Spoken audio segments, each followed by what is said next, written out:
Did members of Congress secretly have Sam Bankman-Fried of FTX arrested in order to avoid ratting them out under oath in a congressional testimony? Florida Governor Ron DeSantis has asked a federal grand jury to investigate whether COVID vaccine makers misled the American people. Inflation data is starting to drop, but nothing's getting cheaper.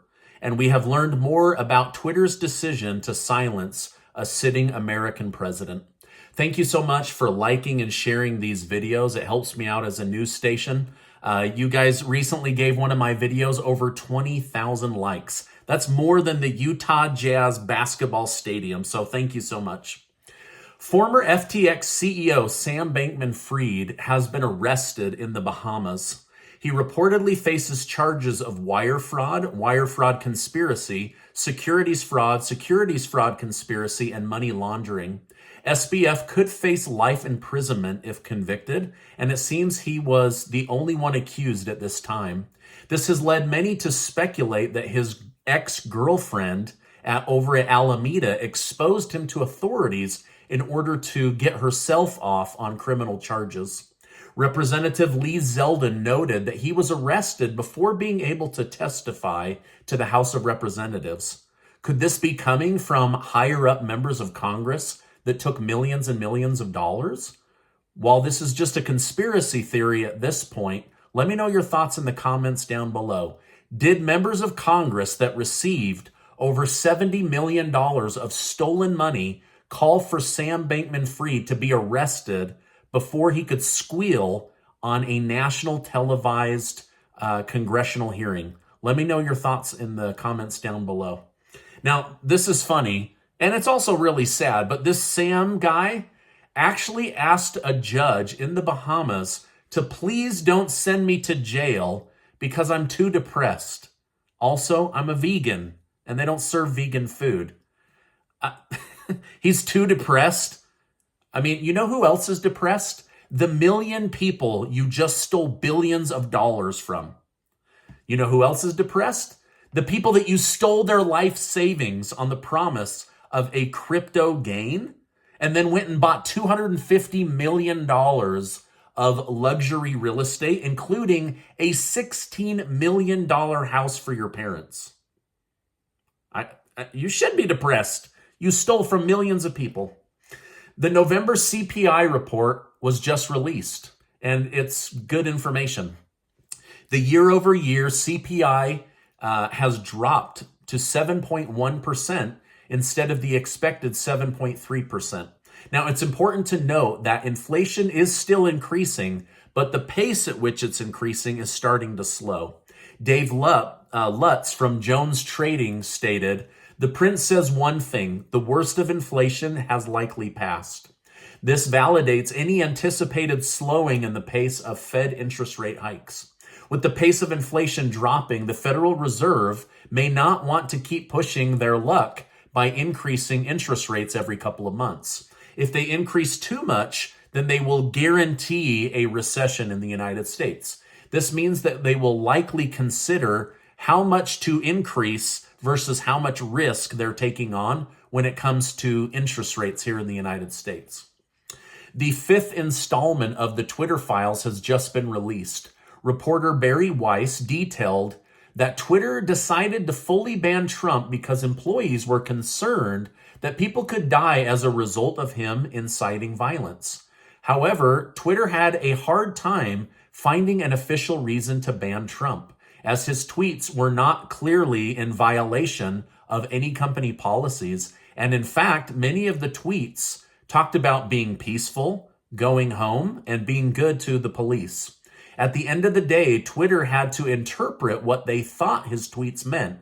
And so they banned Trump because he called his followers patriots. So I guess being called a patriot is considered inciting violence. Now, this wasn't the main point of the new report from independent reporter Barry Weiss. The reporter also showed how Twitter treated other world leaders who actually do incite violence on Twitter. Other world leaders have called for certain groups of people to be killed or exterminated or murdered, but they weren't banned from Twitter. They directly called for violence.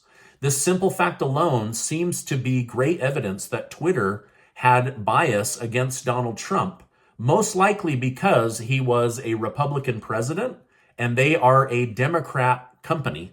So just that difference in ideology allowed them to succumb to the pressure of the FBI to start looking for ways to suppress the sitting president months before the 2020 election.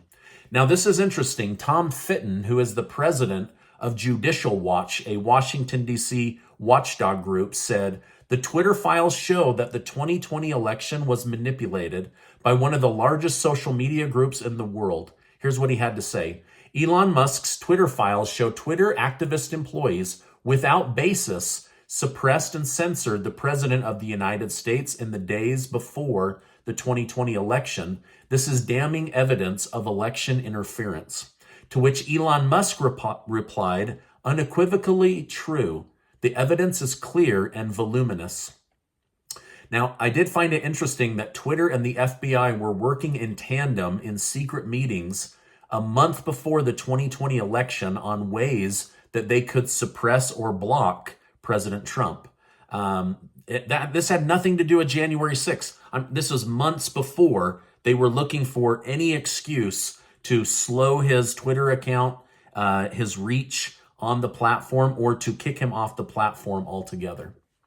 Governor Ron DeSantis has asked a grand jury in Florida to investigate whether COVID vaccine makers misled the American people. He is saying investigate anything that looks like wrongdoing, anything that looks like we were misled, any hidden data, any information that they didn't want us to know that they knew. He wants it all investigated. Now, you might not know this, but vaccine makers were given immunity by the federal government back in the 1980s. Their vaccines can cause harm or death, and there isn't a darn thing that you can do about it. So it's really interesting to have a governor call for an investigation on whether we were misled in any way by these makers. Now, at the same time, Senator Elizabeth Warren is demanding to know why COVID vaccine makers are increasing their prices by 400%. They say the taxpayers paid for this vaccine, and you're making tens of billions of dollars immunity free off of the American people. With Senator Kyrsten Sinema leaving the Democrat Party, Republican leaders have been trying to woo Senator Joe Manchin away from the Democrats to become a Republican. In an interview, Senator Manchin said he wouldn't become a Republican, but he has considered becoming an independent. Upon digging deeper, Manchin did consider becoming a Republican last year as Biden and other members of Congress badmouthed him in the media, but ultimately he decided not to become a Republican because he simply can't stand Mitch McConnell. Does anybody like Mitch McConnell? I don't see a lot of good about this guy online. It is believed that Manchin will leave the Democrat Party before the 2024 election cycle starts, so I'll continue to update you as more information comes out. New Zealand has taken a bold and interesting approach to save millions of lives. A new law was passed that states that anyone born on January 1st, 2009 or after are not allowed to purchase cigarettes. So instead of having that date to see if you're old enough to buy, they're saying going forward, nobody from this date forward is allowed to buy cigarettes ever again. Now, this is because they're trying to get rid of cigarettes because they're killing people. This is what Dr. Ayesha Veral stated. There is no good reason to allow a product to be sold that kills half the people that use it. And I can tell you that we will end this in the future as we pass this legislation. So they're basically going after the cigarette companies by making it illegal for people to buy them.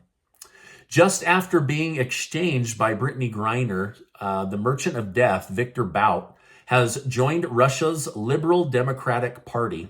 Bout expressed his thankfulness to Putin and even declared that he would fight against Ukraine in the war if given the opportunity. Referring to the war in Ukraine, Bout stated, "I am proud that I am Russian and that Putin is our president. I honestly don't understand why we didn't do this earlier. Russian media dubbed the exchange a massive victory for Putin and showed the weakness of Joe Biden. Over on Russian news TV, they're mocking our country for this exchange. Now, the Paul Whelan family has actually defended Biden, saying that he is doing his very best to get him released and that they think he's doing a better job than Trump ever did. And so they are backing President Biden as trying to get him back home. Now, this is my update for today. As I know more, I will definitely come on and share more with you. We're fast approaching December 18th, where we're going to pick the winners of the $15,000 in cash that Casey and I are blessed to be able to give away thanks to generous video sponsors. 25 people from the community are going to win, and we're really excited to give that money away, and I'll make sure to leave a link down below. Now, before you go, I want to remind you that you are amazing. Make sure to check out this super important video and get subscribed to the channel. Thank you so much for liking and sharing these videos and stopping by today, and I will see you on the next video.